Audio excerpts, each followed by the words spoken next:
Chào mừng bạn đến với tuần áp chót thứ hai của chuyên ngành Machine Learning. Tôi thực sự hạnh phúc khi chúng ta gần như đã đi đến đích cùng nhau. Những gì chúng ta sẽ làm trong tuần này là thảo luận về hệ thống gợi ý. Đây là một trong những chủ đề đã nhận được khá nhiều sự chú ý trong giới học thuật. Nhưng tác động thương mại và số lượng trường hợp sử dụng thực tế của hệ thống gợi ý đối với tôi dường như còn lớn hơn nhiều so với mức độ quan tâm mà nó nhận được trong giới học thuật.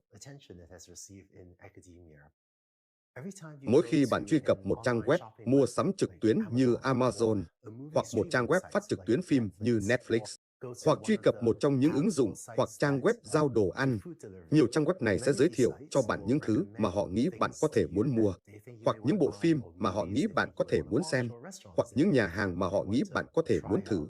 Và đối với nhiều công ty, một phần lớn doanh số bán hàng được thúc đẩy bởi hệ thống được đề xuất của họ.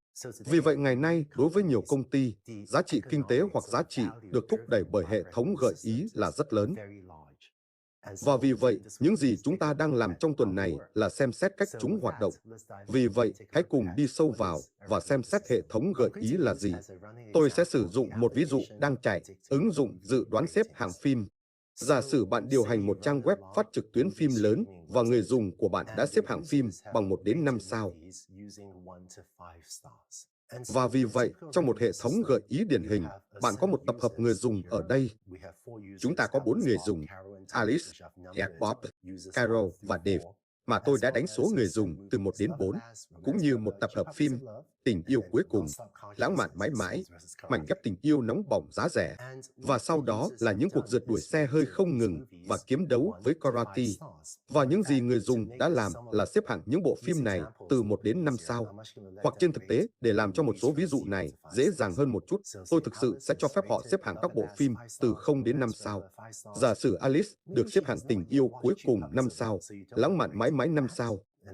Có thể cô ấy vẫn chưa xem Hai chú chó con của tình yêu nên bạn không có xếp hạng cho điều đó, và tôi sẽ ký hiệu đó bằng một dấu chấm hỏi. Và cô ấy nghĩ rằng những cuộc rượt đuổi xe hơi không ngừng và kiếm đấu với karate xứng đáng không sao. Bob đã nâng nó lên 5 sao, đã không xem cái đó. Vì vậy bạn không có xếp hạng cho cuộc đua ở 4 sao, không. Carol mặt khác nghĩ rằng điều đó xứng đáng không sao, đã không xem cái đó, không sao, và cô ấy yêu thích những cuộc rượt đuổi liên tục trong karate. Và để làm phim như sau.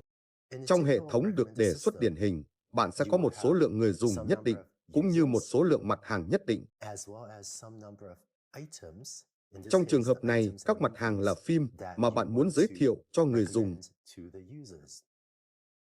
Và mặc dù tôi đang sử dụng phim trong ví dụ này, logic tương tự hoặc khuôn khổ tương tự cũng hoạt động để giới thiệu bất cứ thứ gì từ sản phẩm mà một trang web có thể bán cho các nhà hàng.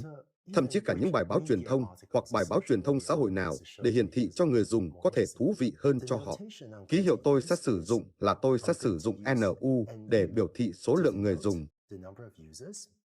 Vì vậy, trong ví dụ này, NU bằng 4 vì chúng ta có 4 người dùng, và NM để biểu thị số lượng phim hoặc thực sự là số lượng mặt hàng.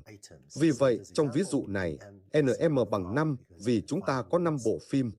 Tôi sẽ đặt LI key bằng 1 nếu người dùng key đã xếp hạng phim Y. Ví dụ, người dùng 1 đó là Alice đã xếp hạng phim 1 nhưng chưa xếp hạng phim 3.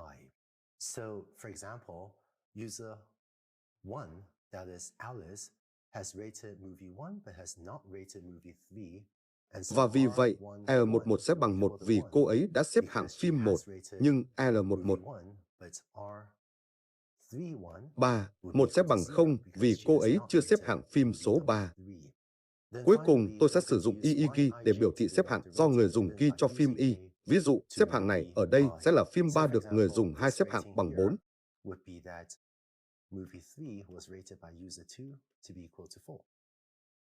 Lưu ý rằng không phải mọi người dùng đều xếp hạng mọi bộ phim, và điều quan trọng là hệ thống phải biết người dùng nào đã xếp hạng phim nào.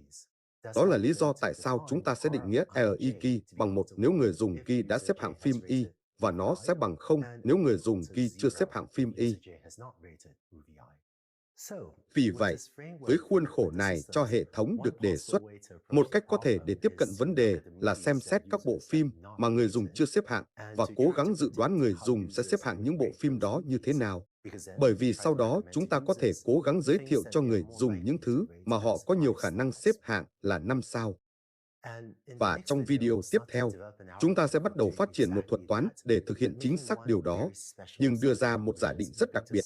Đó là chúng ta sẽ tạm thời giả định rằng chúng ta có quyền truy cập vào các tính năng hoặc thông tin bổ sung về phim, chẳng hạn như phim nào là phim lãng mạn, phim nào là phim hành động.